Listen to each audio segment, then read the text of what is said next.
Welcome to dot fact Hindi 34 part में आपका स्वागत है। तो आज का पहला क्वेश्चन देखते हैं। जन्म के बाद किसमें विभाजन बंद हो जाता है? तो इसका आंसर है तंत्रिका कोशिका में। ठीक है, देखिए कोई भी बच्चा जब जन्म लेता है उसके पहले बहुत सारी चीज़ें जो होती हैं उसका विभाजन होता है, लेकिन जन्म होने के बाद जो होता है वो तंत्रिका कोशिका जो होती है उसका विभाजन बंद हो जाता है। ठीक है, तो अब ये कोशिका तंत्र जो होता है वो हमारे मस्तिष्क में पाया जाता है, मतलब हमारे सर के अंदर पाया जाता है, दिमाग में। ठीक है, तो इसका कार्य जो होता है वो मस्तिष्क में सूचना का आदान प्रदान करना और विश्लेषण करना होता है। यह कार्य विद्युत रासायनिक संकेत के द्वारा करता है। और अब जान लेते हैं कि तंत्रिका तंत्र जो कोशिका है वो कितनी संख्या में उपलब्ध है। तो देखिए मानव मस्तिष्क में यह 100 से लेकर 200 बिलियन तंत्रिका कोशिका होता है। ठीक है, और चलिए बढ़ते हैं अगले क्वेश्चन की ओर। विकास के दौरान मस्तिष्क के कौन से भाग में आकार में सर्वाधिक वृद्धि की है? तो इसका आंसर है अग्र मस्तिष्क। ठीक है, मतलब हमारे मस्तिष्क का जब विकास होता है तो हमारा जो अग्र मस्तिष्क है वो बढ़ता है। ठीक है, देखिए आप अग्र मस्तिष्क का कार्य क्या क्या होता है वो जानते हैं। इसका कार्य होता है बुद्धिमत्ता, याददाश्त को रखना, चेतना को रखना, अनुभव करवाना, विश्लेषण करना, क्षमता हमारे शरीर को यही करता है, तर्क शक्ति तथा वाणी को यही कंट्रोल करता है। ठीक है, अब जानते हैं मस्तिष्क जो होता है वो कितना वजन होता है। तो देखिए उसका वजन होता है 1.4 kg। ठीक है, मतलब लगभग 1350 ग्राम से लेकर 1500 ग्राम के बीच होता है। ठीक है, ये भी अगर आपके ऑप्शन में आए इसी रेंज में तो आप उसको कर सकते हैं। ठीक है, चलिए बढ़ते हैं अगले क्वेश्चन की ओर। जो हार्मोन शरीर की संतुलित वृद्धि के लिए आवश्यक है वह स्रावित होता है। तो इसका आंसर है पीयूष ग्रंथि। ठीक है, जो कि अग्र मस्तिष्क में पाया जाता है। ठीक है, तो पीयूष ग्रंथि से स्रावित होने वाले कुछ हार्मोन जो हैं उनका नाम है ACTH, TSH, PRL, GTH, endorphin, FSH और LT। ठीक है, और देखिए पीयूष ग्रंथि को मास्टर ग्रंथि भी कहा जाता है। ठीक है, और इसमें दूसरा टाइप का क्वेश्चन पूछा जाता है कि ग्रंथि जिसमें वृद्धि हार्मोन बनता है वह कौन है? तो इसका भी आंसर आपको पीयूष ग्रंथि लगाना है। और एक क्वेश्चन पूछा जा सकता है पीयूष ग्रंथि कहाँ स्थित होता है? तो इसका जो आंसर है वो होता है मस्तिष्क में। ठीक है, चलिए बढ़ते हैं अगला क्वेश्चन की ओर। पैराथार्मोन प्रेरित करता है। तो इसका जो आंसर है वो है सीरम में कैल्शियम की मात्रा बढ़ाना। तो देखिए पैराथायरॉयड से पैराथर्मिन निकलता है। ठीक है, और ये हमारे गले में होता है। ठीक है, यह हार्मोन विटामिन डी के साथ मिलकर रक्त में कैल्शियम की मात्रा को बनाने का कार्य करता है।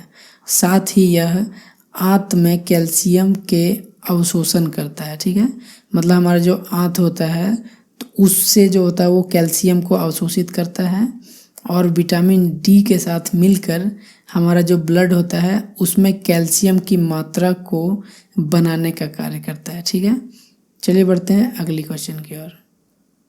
जीवन का मूलभूत लक्षण है। इसका आंसर है, देखिए इसका आंसर जो है ये है ऊर्जा गतिकी, वृद्धि एवं प्रजनन और अनुकूलन। ये तीनों ऑप्शन आपका सही होगा इसमें। तो आपका अगर ये एक एक ऑप्शन भी दिया रहे और तो आप उसको देख के याद कीजिए और उसका आंसर मार दीजिए। ठीक है, चलिए बढ़ते हैं अगले क्वेश्चन की ओर। जीव द्रवीय पदार्थ में सम्मिलित किया जाता है। तो इसका आंसर है A और B दोनों, मतलब इसमें जो है कोशिका द्रव और केंद्रक दोनों होता है। ठीक है, जीव द्रव पदार्थ में कोशिका द्रव तथा केंद्रक दोनों पाया जाता है। और ये दोनों कहाँ पाया जाता है? तो ये होता है कोशिका के अंदर। ठीक है, तो ये है कोशिका का फोटो, तो आप इसको देखिए और चलिए बढ़ते हैं अगले क्वेश्चन की ओर। शैवाल विज्ञान में अध्ययन किया जाता है। तो इसका जो आंसर है वो है शैवाल का। ठीक है, शैवाल विज्ञान में शैवाल का अध्ययन किया जाता है और उसको कहा जाता है साइकोलॉजी, ठीक है। अब जानते हैं, देखिए वनस्पति विज्ञान की यह उपशाखा मानी जाती है, ठीक है, और इसके अंतर्गत प्रोकैरियोटिक जीवों का अध्ययन किया जाता है जिसे नीले हरे शैवाल या नीले जीवाणु कहते हैं, ठीक है। और शैवाल जो होता है वो पाया जाता है समुद्र में और वैसी जगहों पे जहाँ पे पानी जो होता है वो पानी वाले इलाके में ज़्यादा पाया जाता है, जिसको हम लोग ठेठ भाषा में काई बोलते हैं, ठीक है। चलिए बढ़ते हैं अगले क्वेश्चन की ओर। सरीसृपों के अध्ययन को कहते हैं, तो इसका आंसर है वो है हर्पिटोलॉजी, ठीक है। तो सरीसृप होता क्या है, देखिए पृथ्वी पर सरक कर चलने वाले तथा इस जो सरक के चलते हैं या फिर पुदक पुदक के चलने वाले जो होते हैं उनको कहते हैं सरीसृप, ठीक है। तो इसके अंतर्गत सांप, छिपकली, मेढक, मगरमच्छ ये सब आते हैं, ठीक है। घड़ियाल ये सब भी आते हैं सरीसृप के अंदर, ठीक है। चलिए बढ़ते हैं अगले क्वेश्चन की ओर। एक्सोबायोलॉजी के अंतर्गत अध्ययन किया जाता है, तो इसका आंसर है दूसरे ग्रह पर जीवन का। तो एक्सोबायोलॉजी जो होता है वो हमारे दूसरे ग्रह पे जीवन है या नहीं है इसका अध्ययन किया जाता है, ठीक है। तो देखिए आप जानते हैं कितने टोटल ग्रह होते हैं। देखिए ये आपको दिखाया गया पिक्चर में, ये सूरज होता है, इतना बड़ा सूरज है और सूरज से सबसे नज़दीकी ग्रह जो है वो मरकरी है, इसके बाद वेनस, इसके बाद तीसरे नंबर पर हमारा अर्थ है जहाँ पे हम लोग रहते हैं, इसके बाद मार्स, इसके बाद जुपिटर जो कि सबसे बड़ा ग्रह है हमारे सोलर सिस्टम का, इसके बाद सैटर्न, इसके बाद यूरेनस, नेपच्यून, इसके बाद पहले था प्लूटो लेकिन उसको ग्रह के श्रेणी से उसको निकाल दिया गया है क्योंकि वो सबसे छोटा मतलब उपग्रह से भी छोटा था इसीलिए, ठीक है। और भी बहुत सारे 2-3 कारण हैं क्यों, तो उसको डिटेल में नहीं जाते हैं। चलिए बढ़ते हैं अगले क्वेश्चन की ओर।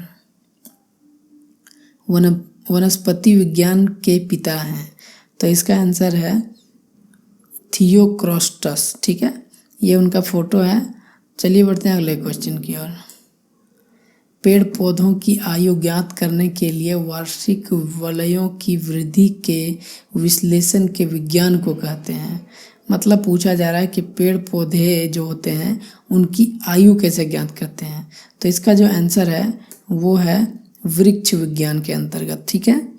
तो चलिए बढ़ते हैं अगले क्वेश्चन की ओर। सूक्ष्म जैविकी का सूक्ष्म जीव विज्ञान में अध्ययन करते हैं, तो इसका आंसर है सूक्ष्मदर्शी पादपों और जंतुओं का। देखिए सूक्ष्मदर्शी अब जान लेते हैं कि सबसे पहला सूक्ष्मदर्शी जो है वो किसने बनाया था, तो देखिए उनका नाम है जैचरिस जैनसन, ठीक है। उन्होंने फर्स्ट कंपाउंड माइक्रोस्कोप बनाया था जो कि 1590 में बनाया था, ठीक है, और वो नीदरलैंड के रहने वाले थे, ठीक है। लेकिन आजकल वो कंपाउंड माइक्रोस्कोप नहीं यूज किया जाता है क्योंकि वो बहुत पुराना है। तो देखिए आजकल मॉडर्न सूक्ष्मदर्शी जो है वो यूज किया जाता है, ठीक है, जो जिसमें लाइट फियर होता है, मतलब वो दिन को भी रात को भी कभी भी यूज कर सकते हैं, ठीक है। और वो उसका दोनों को फोटो मैंने दिखा दिया, आप आराम से देख लीजिए। और चलिए मैं दिखाता हूँ अगले क्वेश्चन की ओर। वनस्पति विज्ञान की किस शाखा के अंतर्गत वृक्षों की आयु का अध्ययन करते हैं, तो इसका आंसर जो है वो है डेंड्रोक्रोनोलॉजी, ठीक है। इसके अंतर्गत आप पेड़ पौधे की आयु को ज्ञात कर सकते हैं बिना उसको काटे, या फिर अगर काट लिया गया है तो काटने के बाद भी हम लोग उसका अध्ययन कर सकते हैं, ठीक है। तो उनके बहुत सारे तरीके होते हैं अध्ययन करने के, तो वो डीप में नहीं जाएंगे। और अगर आपको किसी कारणवश जानना है तो आप कमेंट कीजिएगा, मैं आपको उसका एक अलग से वीडियो बना दूंगा कि कैसे पेड़ पौधे की आयु को जाना जाता है बिना काटे और काटने के बाद भी, ठीक है। तो चलिए बढ़ते हैं अगले क्वेश्चन की ओर। निम्न में से कौन सा भोजन का तत्व आपकी थाली में सबसे अधिक मात्रा में होना चाहिए, तो इसका जो आंसर है वो है चावल, ठीक है। चावल हमारे भोजन का सबसे अधिक मात्रा में हम लोग को खाना चाहिए। और लेकिन आजकल जो है वो हम लोग चावल को बहुत अवॉइड कर रहे हैं, हम लोग खाते नहीं है उसको। तो देखिए चावल खाने से जो होता है, देखिए संतुलित आहार का मतलब मैं बताता हूँ। संतुलित आहार में कार्बोहाइड्रेट से कुल कैलोरी का 60 to 70%, और प्रोटीन जो है वो डेली हम लोग को 10 to 12%, और वसा से कुल कैलोरी का 20 to 25% जो होता है वो होना चाहिए। ठीक है, तो इसे संतुलित आहार कहेंगे, जिसमें कि कार्बोहाइड्रेट जो होता है वो चावल में पाया जाता है, और जो प्रोटीन होता है वो दाल में पाया जाता है, और वसा आपका वगैरह ये तेल वगैरह सब में पाया जाता है। ठीक है, तो चलिए बढ़ते हैं अगले क्वेश्चन की ओर। निम्न में से कौन सबसे मीठी शर्करा है?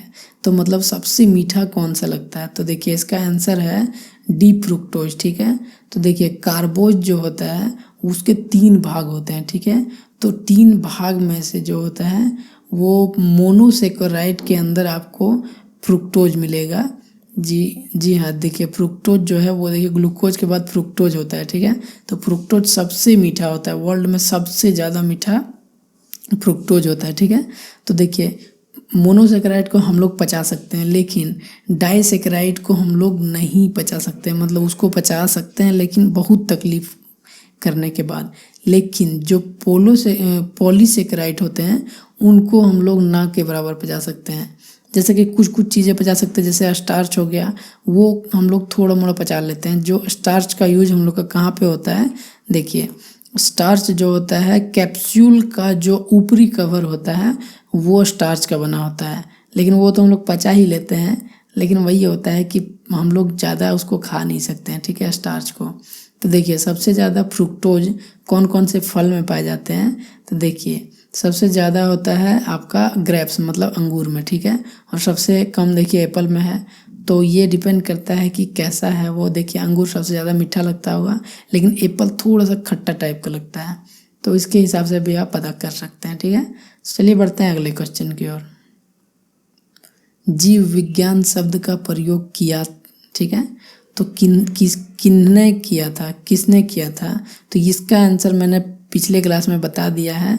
तो पिछले क्लास का मतलब 33 पे मत जाइएगा, आपको मैंने पहले बता चुका हूँ। अगर आप रेगुलर क्लास कर रहे हैं तो आपको पता होगा इसका आंसर क्या है, और इसका आंसर आपको कमेंट बॉक्स में देना है।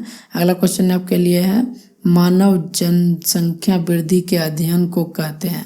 तो इसका आंसर भी मैंने 2-3 क्लास पहले मैंने बताया है, तो इसका वीडियो आप देख लीजिए पहले, और यहाँ आके आंसर दे सकते हैं। वैसे भी ज़्यादा हार्ड क्वेश्चन है नहीं। तो बस आज के लिए बस इतना ही रखते हैं। अगर आपको ये वीडियो अच्छा लगे तो लाइक कीजिए, शेयर कीजिए, और अगर आप हम ऐसे ही वीडियो देखना चाहते हैं तो चैनल को सब्सक्राइब कीजिए। यहाँ तक आए तो सब्सक्राइब कर ही दीजिए, इसके बाद क्या ही बोलूँ मैं। चलिए आज के लिए इतना रखते हैं, धन्यवाद, जय हिंद।